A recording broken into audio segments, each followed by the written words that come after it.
آیت نمبر 36 ہے، جو شخص رحمان کے ذکر سے تغافل برتتا ہے ہم اس پر ایک شیطان مسلط کر دیتے ہیں اور وہ اس کا رفیق بن جاتا ہے۔ یہ شیاطین ایسے لوگوں کو راہ راست پر آنے سے روکتے ہیں اور وہ اپنی جگہ یہ سمجھتے ہیں کہ ہم یہ ٹھیک کر رہے ہیں۔ آخر کار جب یہ شخص ہمارے یہاں پہنچے گا تو اپنے شیطان سے کہے گا یا لیتا بینی و بینک بعد المشرقین فبئس القرین، کاش میرے اور تیرے درمیان مشرق اور مغرب کا فاصلہ ہوتا، تو بدترین ساتھی نکلا۔ اس وقت ان لوگوں سے کہا جائے گا کہ جب تم ظلم کر چکے تو آج یہ بات تمہارے لیے کچھ بھی نافع نہیں کہ تم اور تمہارے شیاطین عذاب میں مشترک ہیں۔ اب یہاں پہ ہم دیکھتے ہیں کہ بڑی ایک حقیقت ہے سورہ زخرف میں جو یہاں بیان کی جا رہی ہے کہ جو شخص بھی اللہ کے ذکر سے منہ موڑتا ہے، تغافل برتتا ہے، تو اس پر ایک شیطان مسلط کر دیا جاتا ہے۔ اب یاد رکھیے گا کہ ذکر کا جو ورڈ ہے یہ بہت ہی براڈ اسپیکٹرم میں استعمال کیا جاتا ہے، وسیع المعنی لفظ ہے، اور یہاں پہ رحمان کے ذکر سے مراد قرآن بھی ہے، اس کی یاد بھی ہے، اس کی طرف سے آئی ہوئی کوئی نصیحت بھی ہے، اور اللہ کی آیات بھی ہیں، تمام چیزیں اس کے اندر آ جاتی ہیں۔ اور جو ہم ذکر اللہ کا کرتے ہیں، سبحان اللہ بحمدہ سبحان اللہ العظیم، یہ بھی اسی کے اندر آ جاتا ہے۔ تو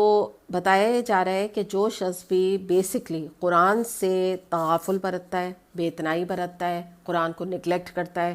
قرآن کو اگنور کرتا ہے اپنی زندگی سے، قرآن کو سمجھنے اور پڑھنے کی کوشش نہیں کرتا، اس کے اوپر غور و فکر نہیں کرتا، تو اس کا نتیجہ بہت بھیانک نکلتا ہے، اور وہ یہ ہوتا ہے کہ اس کے پاس شیطان مسلط ہو جاتا ہے۔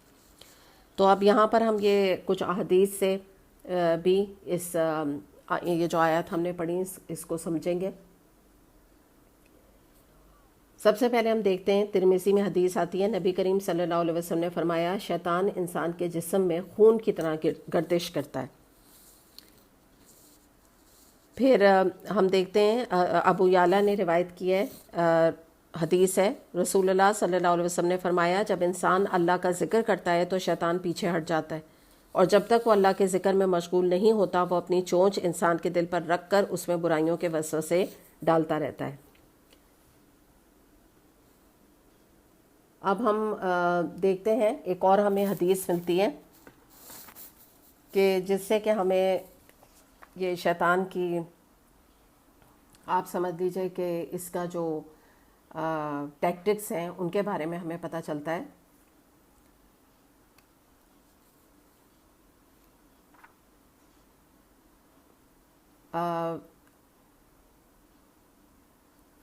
اس میں ہم حدیث دیکھتے ہیں، ایک حدیث یہ آتی ہے، ابو ہریرہ رضی اللہ عنہ سے روایت ہے، رسول اللہ صلی اللہ علیہ وسلم نے فرمایا شیطان تم میں سے کسی کے پاس آتا ہے اور کہتا ہے، یعنی وسوسہ ڈالتا ہے کہ یہ کس نے پیدا کیا، وہ کس نے پیدا کیا، آخر میں کہتا ہے بتاؤ تمہارے رب کو کس نے پیدا کیا، اور جب نوبت یہاں تک پہنچ جائے تو وہ شخص اعوذ باللہ من الشیطان الرجیم پڑھے اور شیطانی خیال چھوڑ دے۔ اسے بخاری نے روایت کیا ہے، یعنی یہاں پہ بتایا آپ کو جا رہا ہے کہ کس طرح آ کے وہ وسوسے ڈالتا ہے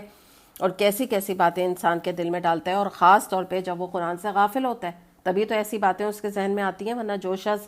اللہ کا قرآن پڑھ رہا ہو تو وہ اس طرح کی باتیں اس کے ذہن میں نہیں آ سکتی۔ اس کے دل میں تو جو قرآن پڑھے گا اللہ کی محبت آئے گی، اللہ کی کبریائی اس کے دل میں ہوگی، اللہ کی معرفت اس سے جو ہے نصیب ہوگی۔ اس کے علاوہ ایک اور حدیث بخاری میں آتی ہے، ابو ہریرہ رضی اللہ عنہ سے روایت ہے، رسول اللہ صلی اللہ علیہ وسلم نے فرمایا کہ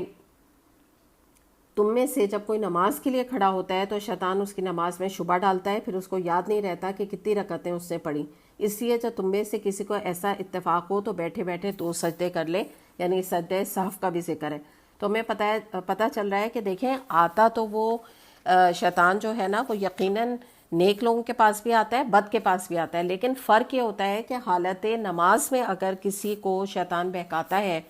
اور وہ اس سے کوئی غلطی ہو گئی تو وہ تو 2 سجدے سہو کر لیتا ہے، اس کے لیے یہ بہکانا شیطان کا پکڑ کا باعث نہیں بنے گا۔ یہ فرق ہے، اس بات کو یاد رکھیے گا، کیونکہ ابھی آپ کہیں گے آیت میں تو یہ آ رہا ہے کہ جو تغافل برتتا ہے تو اس کے اوپر آتا ہے، اور پھر میں حدیث کوٹ کر کے آپ کو یہاں نماز کی بتا رہی ہوں تو نمازی پر بھی آتا ہے، بالکل آتا ہے۔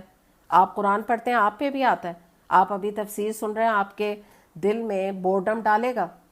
آپ سے کہے گا یہ چھوڑو، کیا بور ہو رہے ہیں اتنی 1 گھنٹے سے تفسیر سن رہے ہیں، بند کرو، کچھ اور کرو، کوئی اور انٹرٹیننگ کام کرو، آپ کو بھی بہکائے گا، بالکل بہکائے گا۔ لیکن فرق یہ ہوتا ہے کہ ایک نیک کام میں کرتے وقت جب شیطان بہکاتا ہے اور آپ اس کے کہنے میں نہیں آتے، یا اگر آپ اس کے شکار ہو بھی گئے تو آپ نے سجدہ صرف کر لیا نماز میں، تو آپ کے لیے وہ پکڑ کا باعث نہیں۔ لیکن جو لوگ دین سے دور ہوتے ہیں تو ان کا معاملہ یہ ہوتا ہے کہ ان کا یہ جو بے اتنائی ہے قرآن کے ساتھ، اور قرآن کے ساتھ جو دوری ہے، تو اس کا نتیجہ بہت زیادہ، اس کے جو ریپرکشنس اور نتیجہ جو ہے وہ بہت زیادہ برا نکلتا ہے۔